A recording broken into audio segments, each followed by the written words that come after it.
बिस्मिल्लाहिर्रहमानिर्रहीम। अस्सलाम वालेकुम नाज़रीन, आप यूट्यूब चैनल देख रहे हैं। मैं इमरान ख़ान हूँ।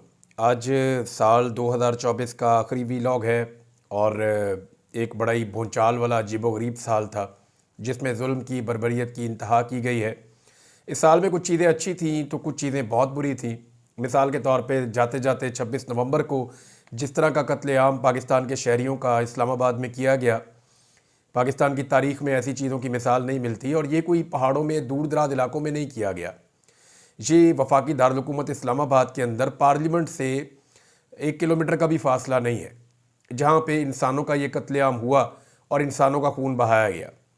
ये एक बदकिस्मती है पाकिस्तान की। पाकिस्तान की तारीख़ का सबसे मुतनाज़ इलेक्शन हुआ 8 फरवरी 2024 को और लोगों का मैंडेट छीन लिया गया।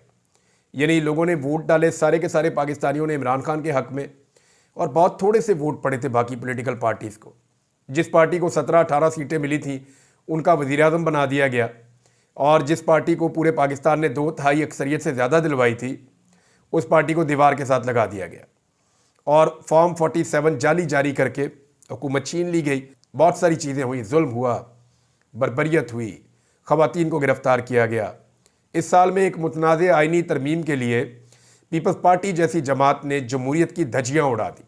ब्रूट मेजॉरिटी का नाम लेकर और डंडे वाली जमहूरियत का नाम लेकर बेनज़ीर भुट्टो का बेटा आइन पर चढ़ दौड़ा और उसने आइन की, इंसानियत की, इंसानी हकूक़ की उसने धज्जियाँ उड़ाई और एस्टेब्लिशमेंट के एक टाउट का किरदार अदा किया बेनज़ीर भुट्टो के बेटे ने।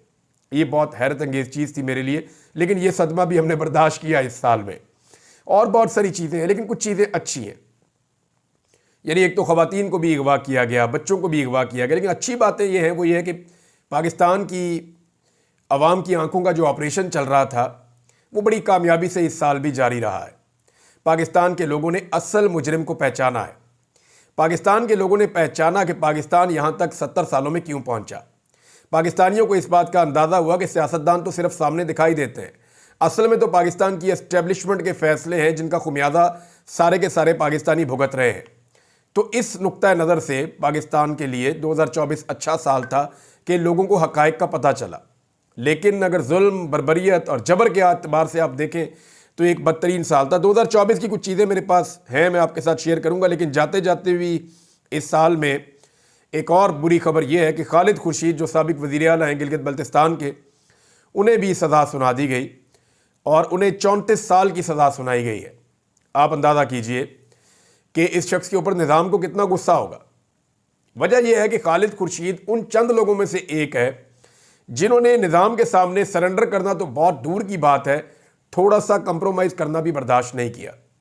ये वो वाहिद आदमी है जो इस्लामाबाद आता था और एजेंसियां और इदारे मिलकर भी चाहते थे इसको गिरफ्तार नहीं कर सकते थे। इस शख्स ने डट कर इमरान खान साहब का साथ दिया, उनके मौक़िफ़ के साथ खड़ा हुआ और सज़ा के तौर पे इसको नाअहल करवाया गया। फिर इसकी हुकूमत गिरा दी गई। पाकिस्तान तहरीक इंसाफ दोबारा अपना वज़ीर आला मुंतखब करना चाहती थी तो वहाँ पर असम्बली बंद कर दी गई। उस वक्त इस शख्स ने जो तकरीर की उसके नतीजे में इसको आज 34 साल की सज़ा सुना दी गई है। और ये शख्स ये कहता है कि मैं दोबारा वही बात करूंगा। फिर वीडियो आई, वो वही बात कर रहा है। तो मेरा ये मानना है कि ये आदमी पहाड़ जैसा हौसला रखता है, बल्कि इमरान खान के साथ खड़े होने के लिए जितनी कुर्बानी इसने दी है और जिस बहादुरी के साथ ये खड़ा हुआ है, शायद सब लोग ऐसे खड़े नहीं हो सकते। इमरान खान साहब का स्टेटमेंट है, पहले वो मैं आपको बता देता हूँ क्योंकि ये फैसल चौधरी साहब के ज़रिए से बाहर आया। फैसल चौधरी साहब का ये कहना है कि इमरान खान साहब कह रहे हैं कि ISPR का मौक़िफ़ दुरुस्त नहीं है। TTP से मुज़ाकरात की हिकमत अमली जनरल बाजवा ने बनाई थी। इमरान खान साहब ने बहुत क्लियरली ये कह दिया। 6 वकील जाकर मिले इमरान खान साहब से जेल के अंदर, और इमरान खान साहब के खिलाफ मुकदमात की जो सीरीज़ चल रही है वो सारी चीज़ें फिर वहाँ डिस्कस होती रहती हैं। और ज़्यादातर जो मुकदमात इमरान खान साहब के हैं या इमरान खान साहब के कारकुनों के हैं या बाकी लीडर्स के हैं, उनकी कोई हकीकत नहीं है, कानूनी हकीकत नहीं है, सारे सियासी नौयत के मुकदमात हैं। 2024 में सियासी नौयत के मुकदमात बनाने की भी एक भरमार रही। मेरे लिए 2024 का 2 वाक़यात सबसे खौफनाक हैं ज़ाती तौर पे अगर मैं ये कहूँ तो। एक जिसकी मुझे हमेशा तकलीफ़ रहेगी कि मैं एहराम में जा रहा था हज करने के लिए, और उससे पहले इंटेलिजेंस के कुछ लोग मुझे मिले थे चंद दिन पहले, और उन्होंने मुझे यकीन दहानी करवाई थी कि आपको ये सिस्टम अब नहीं रोकेगा, आप अदालत से अगर परमिशन ले लेते हैं तो इमरान साहब अब आपको कोई नहीं रोकेगा। जो विक्टिमाइज करने की हमारी पॉलिसी थी वो बदल चुकी थी। ये मुझे दावा किया ऑफिसर्स ने, एजेंसियों के अफसरान ने, और वो मुझे कहते जी हम अचानक यहाँ पे आ गए। मैंने कहा यार अचानक तो आप कहीं पे भी नहीं आते। बोले आपने कहना क्या है? तो उन्होंने कहा जी आप जो है वो बेफिक्र हो जाएं, अभी पॉलिसी बदल रही है। मैंने कहा जी जब बदलेगी तो देखेंगे। बहरहाल उन्होंने मुझे ये कहा बातों बातों में कि आप हज पे जा रहे हैं। मैंने कहा जी बिल्कुल, मैंने अदालत से रुजू किया हुआ है। तो जी हम आपको पेशगी मुबारकबाद देते हैं कि आप हज पे जा रहे हैं और आप ज़रूर हज पे जाएंगे। मैंने कहा जी हज पे तो मैं चाहूँगा, मैं पूरी कोशिश करूँगा, लेकिन मुझे नहीं लगता कि आप लोग जो है वो इसके लिए राज़ी हैं या ज़हनी तौर पर आप तैयार हैं। तो उन्होंने कहा नहीं नहीं नहीं, हमारी पॉलिसी बदल गई, आप बेफिक्र रहे हैं सर, आप ज़रूर हज पे जाएंगे। मैंने कहा मैं तो पिछले साल भी नहीं जा सका। तो जिस तरह मेरे साथ वो सलूक किया गया, उसको 2024 के इस सलूक को मैं सारी ज़िंदगी नहीं भूलूंगा। पाकिस्तान की तारीख में कभी किसी के साथ 70 साल में ये नहीं हुआ जो इन्होंने घटिया और गंदी और बेहुदा हरकत की है, बेशरम। मुझे यकीन करें, अगर मुझे गालियाँ देने वाला मैं इंसान होता तो मैं गंदी गालियाँ नंगी देता, और मुझे पता है ये किसके ऑर्डर के ऊपर हुआ है, लेकिन अल्लाह रब्बुल इज़्ज़त देख रहा है। दूसरी चीज़ ये है कि मुझे ये लगता था कि चलो गिरफ्तार कर लेना, ये सारा कुछ कर लेना, इतना मार्जिन मैंने रखा हुआ था कि शायद रियासत एक लेवल से आगे नहीं लाएगी। लेकिन जब ये कत्लेआम हुआ नवंबर में, और जिस तरह के हालात मैंने सामना किया, यही वक्त आएगा मैं बताऊंगा कि मैं किस तरह अपनी जान मेरी बची है, और अल्लाह रब्बुल इज़्ज़त जान बचाने वाला है। मारने वाले से तो बहुत बड़ा है ना वो बचाने वाला। तो इस साल जिस तरह की सूरत हाल मैंने देखी कि कोई किसी की जान क्यों ले सकता है सिर्फ इसलिए कि उसका पॉइंट ऑफ व्यू अलग है, इस लेवल तक नफरत ये भी मैंने इस साल देखा। तो ये दो चीज़ें तो मैं कभी भूल नहीं सकता। बहरहाल बाकी खबरों की तरफ आ जाए। इमरान खान साहब ने मजीद क्या कहा। इमरान खान ने मुज़ाकरात में साने 9 मई और 26 नवंबर एहतजाज पर जुडिशल कमीशन बनाने का मुतालबा दोबारा दोहराया है। हमारे 21 कैदियों को जमानतें मिली हैं। फैसल चौधरी के मुताबिक इमरान खान ने कहा कि ISPR का मौक़िफ़ दुरुस्त नहीं है। तालिबान एस्टेब्लिशमेंट के मामले पर जनरल बाजवा ने हिकमत अमली दी थी। अफगानिस्तान का मसला मुज़ाकरात से हल होगा। बातचीत एक मौसर रास्ता है मामलात को हल करने के लिए, मगर यहाँ स्पेशल वफद काबुल भेजते हैं और दूसरी तरफ बमबारी कर देते हैं। फैसल चौधरी ने कहा कि मिलिट्री अदालतों से सज़ाएँ मुतनाज़े हैं। इन ट्रायल में इंसाफ होता नज़र नहीं आता। इन ट्रायल में शफाफियत का अंसर गायब होता है। पाकिस्तान के आइन की हिफाजत की जाए और ह्यूमन राइट्स का ख्याल रखा जाए। हम मुज़ाकरात में रियायत नहीं मांगते, हम इंसाफ मांगते हैं। हमारे लीडर की सियासी टारगेटिंग हो रही है। हम हुकूमत की संजीदगी देखने के लिए 31 जनवरी तक की डेडलाइन दे रहे हैं। पूरा महीना पड़ा है, अभी तो आज आखिरी तारीख है दिसंबर की। कल से ये टाइम पीरियड शुरू हो जाएगा, 1 महीना और है, और 1 महीना बहुत होता है अगर नीयत हो मुज़ाकरात करने की। तो फिर इमरान खान साहब ने जो है वो पूरे अज़म के साथ इमरान खान साहब खड़े हैं, ये बताया उनके वकील ने। और ये साल एक मुश्किल तरीन साल था, लेकिन अगले साल के लिए इमरान खान साहब कह चुके हैं कि अगला साल कामयाबी का साल है और हकीकी आज़ादी का साल है और लोगों को उनके हकूक़ मिलेंगे। अलीमा खान साहबा ने भी इशारा दिया कि इमरान खान साहब बाहर आएंगे और वो विक्ट्री का साइन बनाने की बजाय शायद मुक्का लहराएंगे।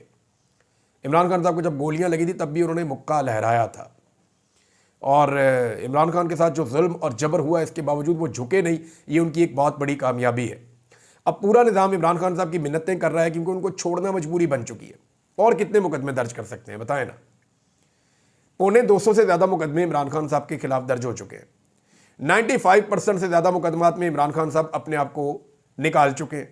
ये थोड़े से मुकदमात 2-4 रह गए हैं। इन मुकदमात में भी इमरान खान साहब ने आने वाले 1-2 महीनों में निकल जाना है, तो फिर और मुकदमात डाल दिए जाएंगे। कैसे डालेंगे और मुकदमात, उसको जस्टिफाई कैसे करेंगे? जो बाइडन के दौर में तो आपको जस्टिफाई करने की ज़रूरत नहीं थी क्योंकि जो बाइडन इंतज़ामिया सपोर्ट कर रही थी पाकिस्तानी एस्टेब्लिशमेंट को और हुकूमत को। लेकिन अब जब वो सपोर्ट हट गई है तो नए मुकदमा डाले नहीं जा सकते, पुरानों में जेल में रखा नहीं जा सकता, तो अल्टीमेटली इमरान खान ने बाहर आना है। अब बाहर लाने से पहले पूरे निज़ाम को जल्दी पड़ी हुई है कि कुछ भी करके इमरान खान के साथ कोई डील बना ली जाए। लेकिन इमरान खान साहब को जल्दी कोई नहीं है, ना वो डील करना चाहते हैं। जमायमा खान ने एक इंटरव्यू दिया है बैनुल-अक़वामी मीडिया को, और उस इंटरव्यू में जमायमा खान ने कहा कि इमरान खान साहब के बच्चे परेशान हैं। देखें, वो उनके बच्चों की माँ तो है ना।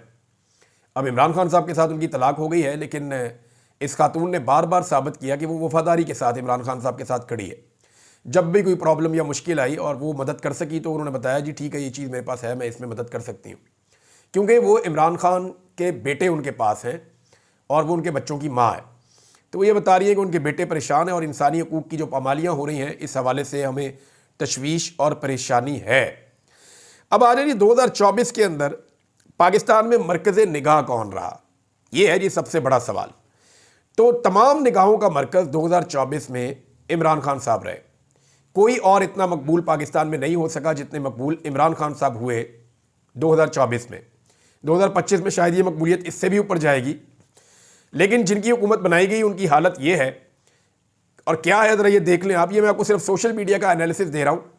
अशर बाजवा साहब ने ये किया है, बड़ा कमाल काम करते हैं। उन्होंने तमाम चैनल्स की व्यूअरशिप इकट्ठी की, जितने मेन स्ट्रीम मीडिया है उनके भी सारे व्यूज इकट्ठे किए, और वो सबको लगाने के बाद यानी 8,26,000 से जायद वीडियोस अपलोड की गई हैं। 8,26,000 से जायद।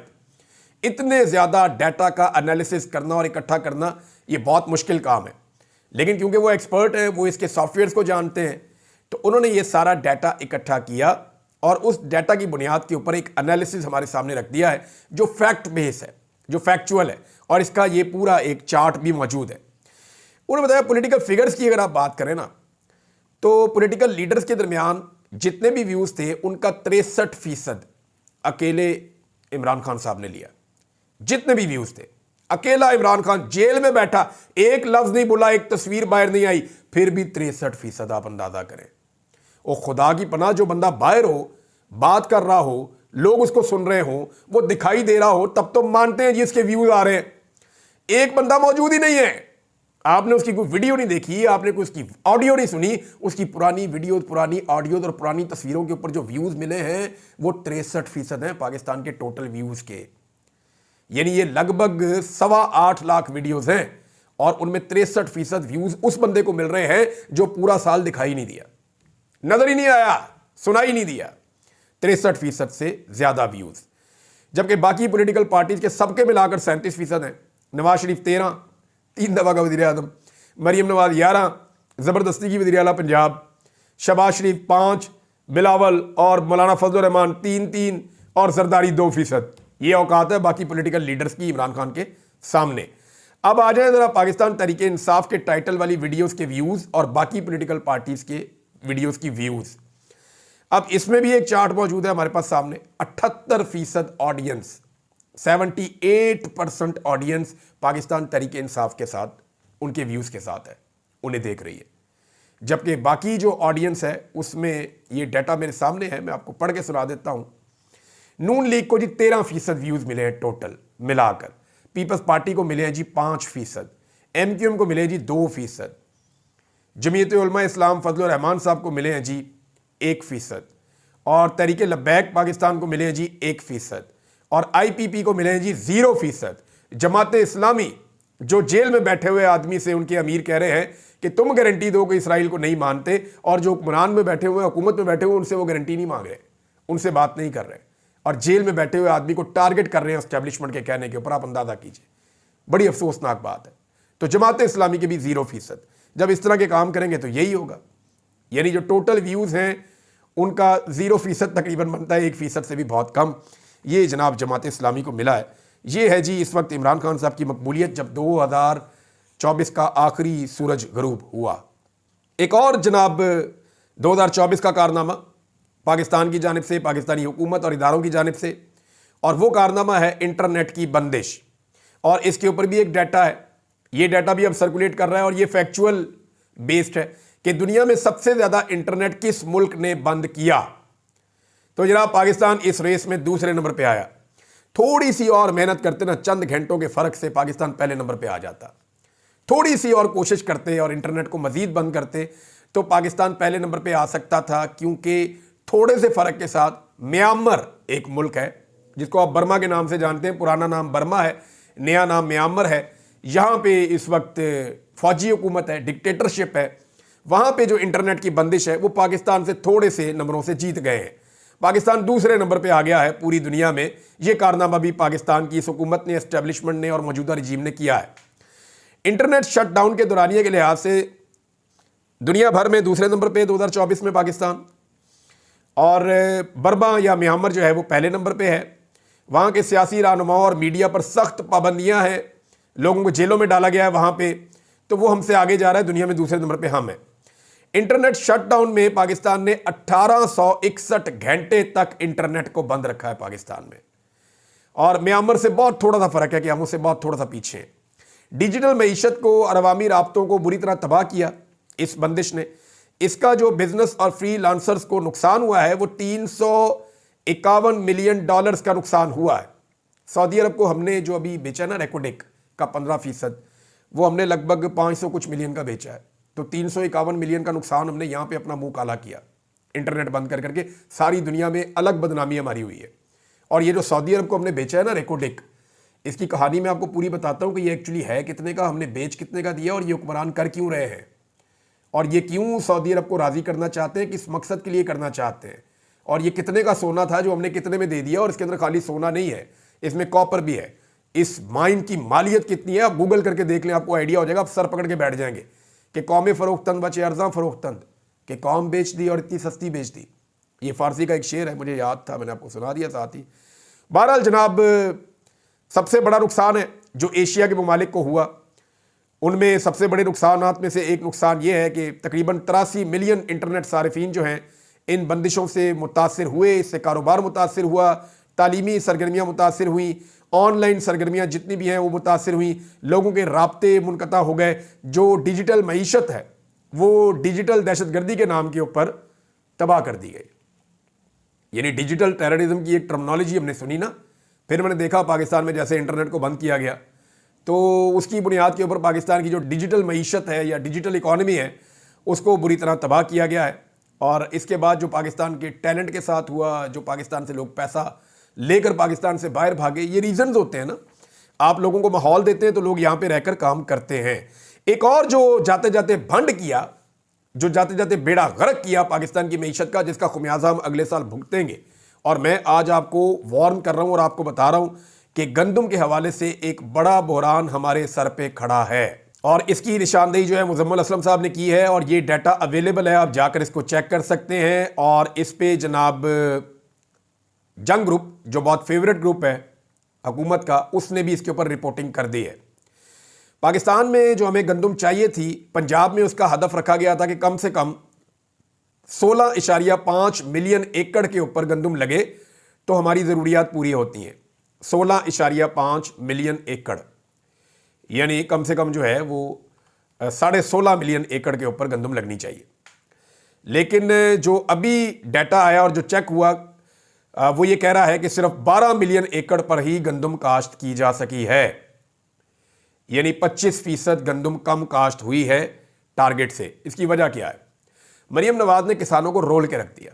पहले उनको कहा गंदम इस कीमत पे खरीदेंगे, वो कीमत इंतहाई कम रखी, किसान खसारे में जा रहा था। फिर उस कम कीमत के ऊपर भी गंदम खरीदने से इनकार कर दिया, जिसकी वजह से किसान की कमर टूट गई। वो अपनी गंदम बेचने के लिए बेचारा मजबूर हो गया। आड़तियों ने ओने पोने उससे गंदम खरीदी, मिडल मैन ने बेशुमार पैसा बनाया और किसान कंगला हो गया।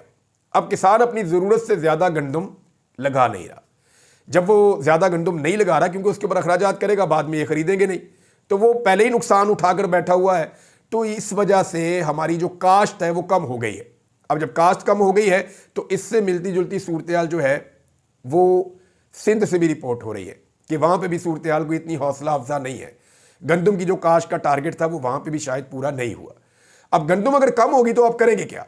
यूक्रेन और रूस में तो पहले जंग लगी हुई है, जहाँ से आप पहले गंदम ले लेते हैं, तो सिचुएशन उतनी फेवरेबल तो है नहीं। अब मामला यह है कि पाकिस्तान के अंदर गंदम का बहरान पैदा होगा और उस बहरान के लिए जो सबसे बड़ी जिम्मेदार शख्सियत है वो नवाज शरीफ की बेटी है, जिसने किसानों को धोखा दिया। पहले एक कीमत मुकर्रर की और फिर उस कीमत के ऊपर गंदम खरीदने से इनकार कर दिया। अब नाज़रीन, एक नया मनसूबा लॉन्च किया गया है, एक नया लॉलीपॉप पाकिस्तानियों को देने की कोशिश की जा रही है कि जी उड़ान पाकिस्तान मनसूबा ला रहे हैं, ये जी बड़ा ज़रूरी है और इससे पाकिस्तान की उड़ान होगी और ऊपर जाएगा। कभी ये ले आते हैं SIFC, कोई फ़र्क नहीं पड़ता। कभी कर्ज उतारो मुल्क संवारो, कोई फ़र्क नहीं पड़ता। कभी सबसे पहले पाकिस्तान का नारा, कोई फ़र्क नहीं पड़ता। कभी वन विंडो ऑपरेशन, कोई फ़र्क नहीं पड़ता। कभी मईशत का इनकलाब, बेशुमार प्रोजेक्ट हम हर साल सुनते हैं। हुकूमतें आती हैं, नए से नए प्रोजेक्ट लॉन्च करती हैं, पाकिस्तान का फ़ायदा ही नहीं होता। एक दफ़ा पाकिस्तान में एक प्रोजेक्ट लॉन्च करें, पाकिस्तान का फ़ायदा हो जाएगा।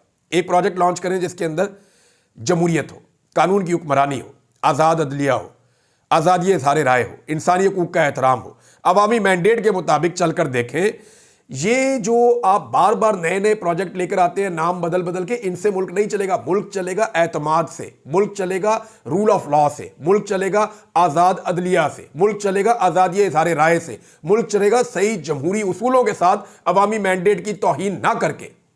एक दफा ये करके देख ले, मुल्क चल जाएगा। आपको कोई नाम नहीं रखना पड़ेगा। पूरी दुनिया के अंदर इन नामों के साथ कोई प्रोजेक्ट लॉन्च नहीं होते, कोई ऐसे नहीं करता। उन्हें पता है जी सीधा सीधा चलो मुल्क चल जाता है।